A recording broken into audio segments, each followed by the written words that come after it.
ઘટના બાદ આજે જાણતા પ્રાંત કચેરી ખાતે ધરણા કાર્યક્રમમાં પણ પહોંચ્યા છે।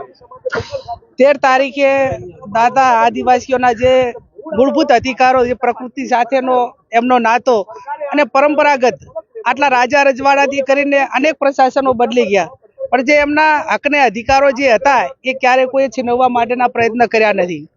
જ્યારે આ ઘટના બની એ ટાઈમે એડવાન્સમાં પ્લાનિંગ કરીને એમને વિશ્વાસમાં લઈને એમની સાથે સમાધાનકારી વલણ રાખીને જે એમનું જે નુકસાન હતું એ તંત્ર ભરપાઈ કરવાના શરતથી એમને વિશ્વાસમાં લીધા હોત તો આવડી મોટી ઘટના એ વહીવટી તંત્ર ટાળી શક્યું હોત।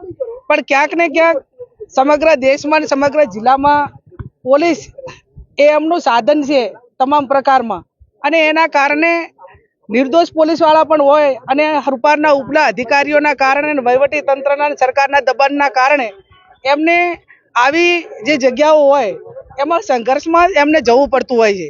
જે ઘટના બની છે એને વખોડીએ છીએ, પણ એક તરફી જ્યારે ઘટના બની છે તો એનો ન્યાય હોવો જોઈએ, અને ન્યાય એ હોવો જોઈએ કે જે મહિલાનું મકાન પાડી નાખ્યું છે, જે મહિલાની જમીન આખી એની ખોદી નાખી છે, એની ફરિયાદ પણ દાખલ કરવામાં નથી આવી તો એની ફરિયાદ દાખલ કરવામાં આવે, એને વળતર આપે।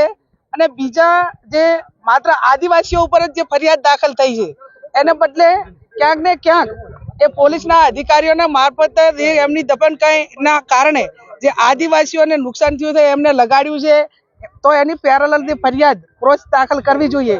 એ પણ વહીવટી તંત્રએ, પોલીસ તંત્રએ જે આદિવાસીઓ વતી પણ એની એફઆઈઆર દાખલ કરવી પડે।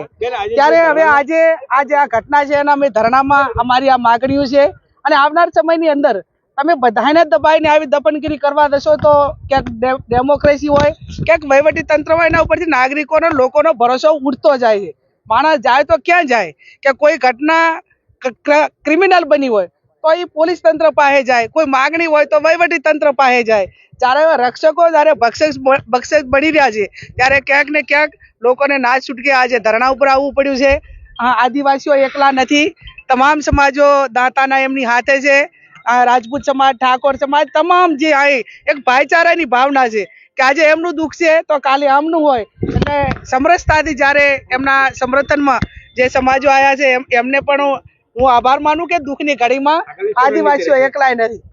આવનાર સમયની અંદર આદિવાસીઓને અને જ્યાં પણ અન્યાય થાય છે ત્યાં ન્યાય નહીં મળે તો કોંગ્રેસ પાર્ટી એમને ન્યાય અપાવવા માટે કાયમી લડી છે અને આવનાર સમયની અંદર પણ લડશે। અને આના માટે પણ જ્યાં સેન્ટ્રલ ગવર્મેન્ટમાંથી કરીને વહીવટી તંત્રમાં જ્યાં દાન દોરવાનું હોય ત્યાં દોરીને અમે એમની સાથે છીએ।